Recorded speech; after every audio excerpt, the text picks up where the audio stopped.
Hello, this is Dr. Dave Masnack talking to you about reciprocity.com. The E is written with a 3, and in this particular video, I want to talk about completing PhDs for working professionals. So, if you don't know, I'm a professor of innovation strategy and entrepreneurship, and I created this whole reciprocity project to give back as much as I possibly can, particularly those that are interested in going to graduate school and thinking about all this kind of stuff at graduate school. And you might notice I'm actually in a different place right now. So I currently live in Florida, and we have left. We're actually in Jacksonville right now. We're on sort of a forced vacation, I guess, because the Hurricane Michael it came close to our home. So we decided to leave. And I think it just makes a lot of sense to get out of there. Right now, we're just watching it. It's supposed to be a category 4, possibly category 5 hurricane that's hitting around the area. So we're safe and sound. And yeah. So, anyways, so with that, I want to talk about completing your PhDs for working professionals. So, this is the thing that comes up on a regular basis when I talk to a lot of different people that are completing PhDs. I bump into people on a regular basis where they're saying that they're currently working at their job and then they're also completing a PhD in their spare time. But the problem is most of those people don't really complete their PhD, and it gets to be kind of overwhelming for them. So this is the same thing with a research master's. You're going to experience very similar sort of effects, but generally you get to the point where you just can't get anything done because you're working on your professional work, whatever that is, but you never complete the research component of your PhD. So this is the moment where it kind of breaks down. Is most people are able to finish the coursework of a PhD or a master's program, and they get through all the way through, and then they have to sit down and actually write their thesis, and it gets really difficult at that moment. And this is the moment where they decide to actually go and get a job, or, if they're doing sort of a professional one, they're working through it. And this is where it always breaks down. And then they end up being kind of in limbo land for a long time. I would highly recommend for you not to do that because you're putting off a fair bit of salary to do this. And it's also really stressful. And most people will just kind of peter out and they won't sort of complete their degree at that time. So I have a couple of suggestions that you can try that worked for me, and I've done these kind of things from time to time, and they're very useful in a lot of different ways to complete your PhD, particularly if you're in this boat and you're sort of working as a professional. I just want you to get your PhD done. That's all that really matters at this moment because you've already chosen to get out of sort of the research track. And so you're focused on sort of completing this thing so you can get your regular work done. So the first thing that I would recommend, highly, highly recommend, is you take a 1 to 2 year sabbatical from your work. So maybe you're working already and you are sort of struggling with balancing those two. Just see if you can take a year off and finish your PhD as much as you can. So just take a 1 to 2 year sabbatical, or even 6 months, and work on that thesis. Get it done as much as you can, and then get back into it. The reason is if you can actually get your work done and start working as a PhD, as a doctor, then you're going to make a lot more money than you are if you're kind of in limbo land and you're not really anything at that moment, right? It's the same thing with getting a master's. If you can get through and get your master's, you're going to get a pay increase generally because you're more valuable in the marketplace, right? So you have to think about that. So just take a sabbatical. That's my first suggestion. That's what I would highly recommend for you to do.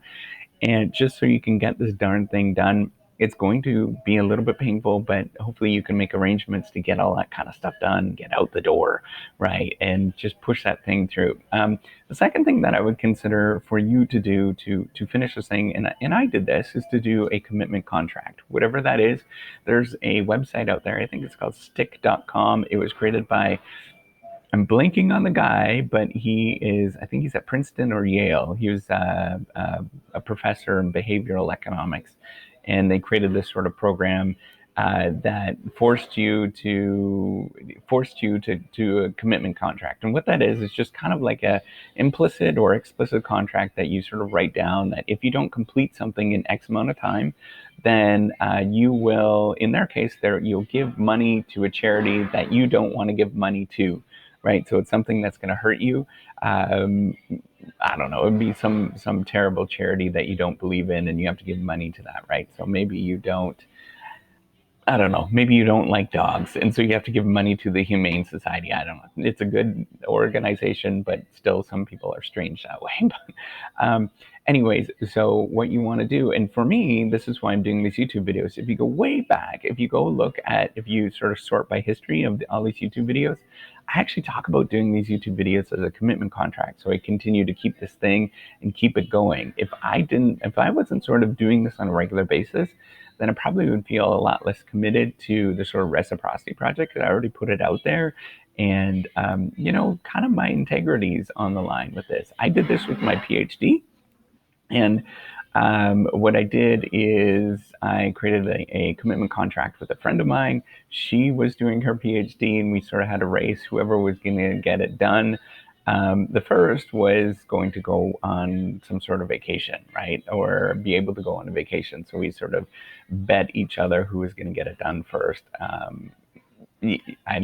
barely finished it just before she did. So then we went on a nice vacation, right? So, but the third thing that you should do is just make a pact to yourself. And I know this is really easy to do because I've done it before and I do it on a regular basis. So you can look at my blog where I've been blogging on a regular basis. I make a pact where I'm just going to say, I'm going to do about 15, 20 minutes a night of writing, whatever it is. And it's really easy to do. So all you have to do to finish a thesis is actually just write and get the darn thing done, right? At the end of the day, that's really what it is. So if you're busy and you're working throughout the day, just make a pact that you're going to sit down every night just before in your bed, or maybe it's just before bedtime that you're going to work through something for 15, 20 minutes. It's not going to seem like a lot every single night, right? It's really not. But over the course of a year or a couple of years, it actually adds up. It gets up very quickly. And some nights you'll write a little bit more, and some nights you'll write hopefully no less than a paragraph. But just commit to yourself that you're going to do this on a regular basis. It's really easy. For me, I avoid doing kind of research late at night like that because my mind gets a little bit active. But if you're just doing a paragraph and you're just kind of writing this just to get it done, then it's really not terribly difficult to do that. So I would commit to you to, I would recommend for you to actually do this. It's a good idea. The other thing to remember, and a lot of people get stuck at this stage because they're trying to do a good thesis. So if you're working as a professional already, you don't necessarily have to work on getting a good thesis. What you need to work on is getting it done.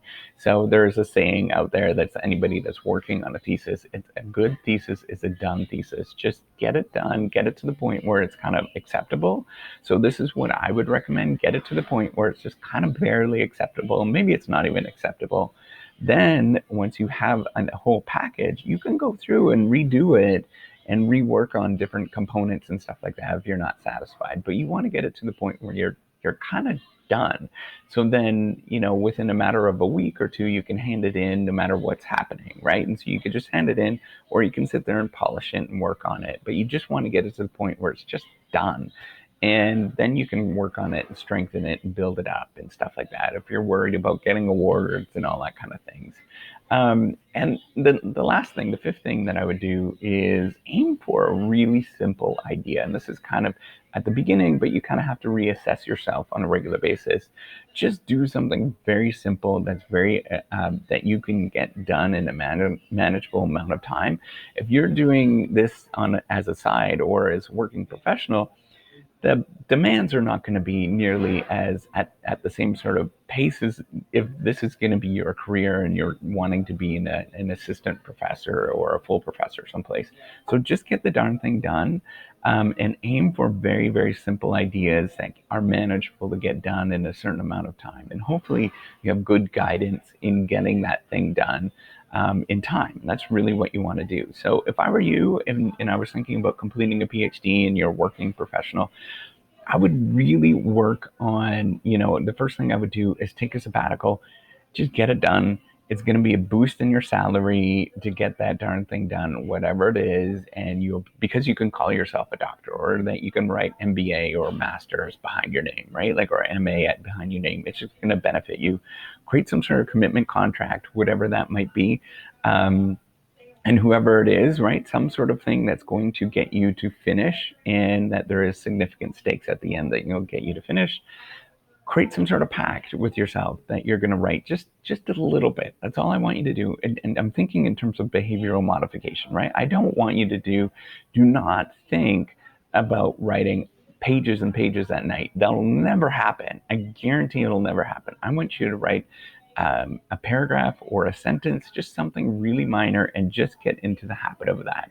That's all you have to do. It's all about behavioral modification. If you want to lose weight, if you want to exercise, never aim for something that's big. Aim for something that's really, really tiny, and you will get it done. I guarantee it. You will reach that. Aim for, if you want to lose weight, aim for losing 2 pounds or 3 pounds. You're going to lose that. And then it gets you started on doing stuff going forward, right? That's what you want to do with writing a thesis. Aim for something small, whatever it is, and just make that part of your routine on a regular basis. Make sure that you are aiming at getting your thesis done. A done thesis is a good thesis, right? That's really what you're trying to do. And lastly, just focus on very simple ideas to get that darn thing done and get it out the door. So hopefully you like this video. If you do, give me a thumbs up. I do appreciate it. And do subscribe to the YouTube channel. All right. Take care. Bye.